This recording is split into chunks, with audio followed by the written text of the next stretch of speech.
mean, the oatmeal stackies disappear, and there's a slew of other things. If you'll notice, it's mostly Eddie. Over and over and over again. Yeah, you have to eat. You have to eat. If you choose to eat during a take, you eat in the master, you eat in the close, you eat in all the shots. All about so it's food. a lot of food. A lot of actors have spit buckets, so if they don't have to actually eat, and a lot of actors end up getting sick. If you eat a donut 23 times, trust me, the donut comes back up. I would find Joanne in her trailer throwing up all the time. And I was like, Joe, what? And she was like, well, I had to eat. And I was like, you're not even working today.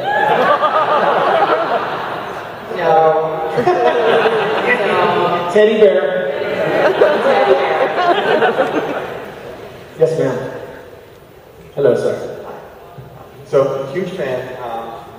One of the things I loved about the show is just kind of seeing every week what kind of crazy shenanigans the Artifact would do and what kind of craziness we would get into.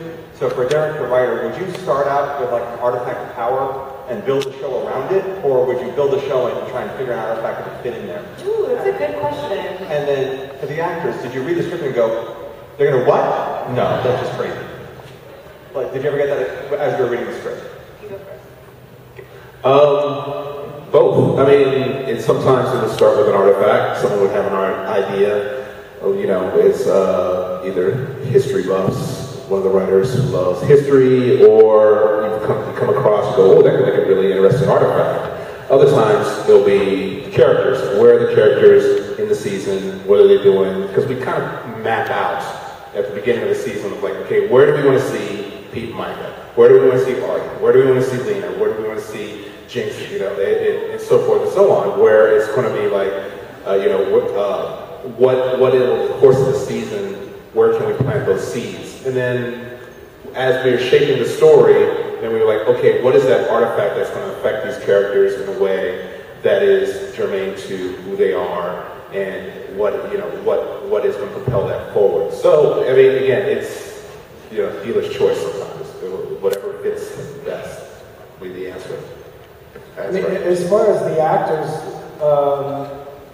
looking at the script, I mean, it was always exciting to get the new scripts because we never knew what we were going to be doing.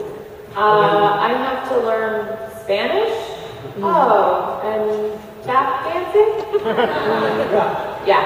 Joanne like and I that. were taking Spanish lessons at lunchtime, two or three episodes in advance leading up to the telenovela episode. What people don't understand is that they're warriors when it comes to this because we're shooting a new episode every 8 days. It's a mini movie every 8 days with very little time in between for breaks.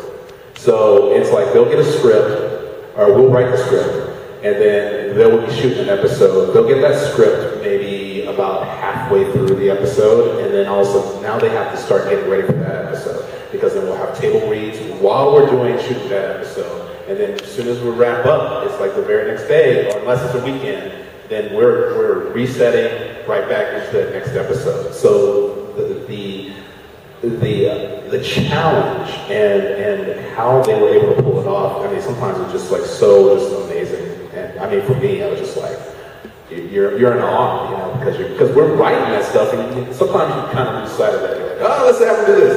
Let's have Pete climb a mountain and maybe die,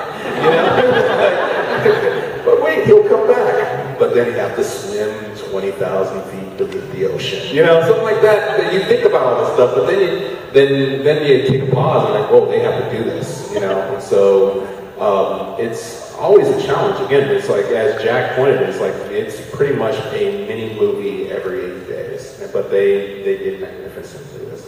Oh, thanks. And sometimes we would be shooting a scene, and then as soon as we were done shooting the scene, they'd go, okay, we need you over on stage B, we're shooting this from episode blah, blah, blah. Yeah. So then you'd be walking over going, okay, now what episode is this? Okay, what scene? And so you had to go, okay, and try and remember what you were doing in that episode, like where you were emotionally in that episode, and it's really hard. Yeah, I think it comes back to what I pointed out earlier was it's such a collaborative medium because even the crew has to be aware what's being shot, keep track of it, and you know, it's like it started from the top with Jack, but the crew was just like one of the best in Toronto. I mean, people would be fighting to get on to work on the show. And it's like, and if they left the show, they would be miserable working on another show. And they you know, try to find a way back. We have the best boss.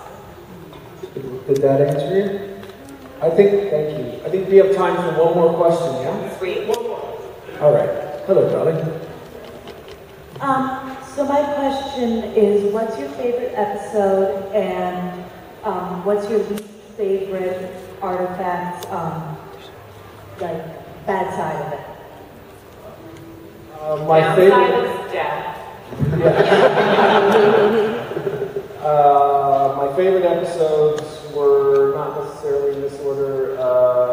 The telenovela episode, which was called Savage Seduction. Yes. What was it? Savage Seduction. Savage Seduction. Right. The noir episode where we went into the Written by JP Nickel. Noir. We shot that whole thing in black and white, which was so much fun. Dude. Which was Derek and Ben's episode from season 1. Very first episode. Words with Caution, the body swap. Body swap episode. I mean, there are a lot of great episodes. To pick out just one. Emily Lake stand. Emily Lake, what a powerful scene. I mean, I'm seeing. Is that I Smell Apples? What? Is that I Smell Apples? No. Emily Lake is where we find Jake's dead and Allison. I still don't like to think about that. Oh my God! I mean, I watched that And then I met Sean, and I was like, it's okay, there's two. It's so funny. On Aaron's, like, one of his first days, we're standing ready. You know, he and I are together. We're ready to walk out. He's like, "Yeah, dude, welcome to the show, man." He's like, "Oh, thanks." And I'm like, "Yeah, I was reading in the Reporter. I was like, you know, oh, so and so joins the show," and I was so excited. I'm like, "How did we get the dude from X-Men?" And then I found out it was you. Also, to just quickly plug Aaron's new show. Killjoys. Is on Stitcher. So if you watch either of those shows, please tune in. Yeah. And then you have a movie, Joanne, called Runoff, which is supposed to be fantastic. And you have another film that's premiering at TIFF, right? Yeah. And I'm also doing a play in Toronto, September 24th to October 11th. So if you are in Toronto or know anybody who's going to be in Toronto, please tell them. It's an hour, we sell beer, and it's thrilling. Yeah, she'll get you free tickets. No, I won't. It's theater, we have no money. Is that good? Awesome. You guys, thank you.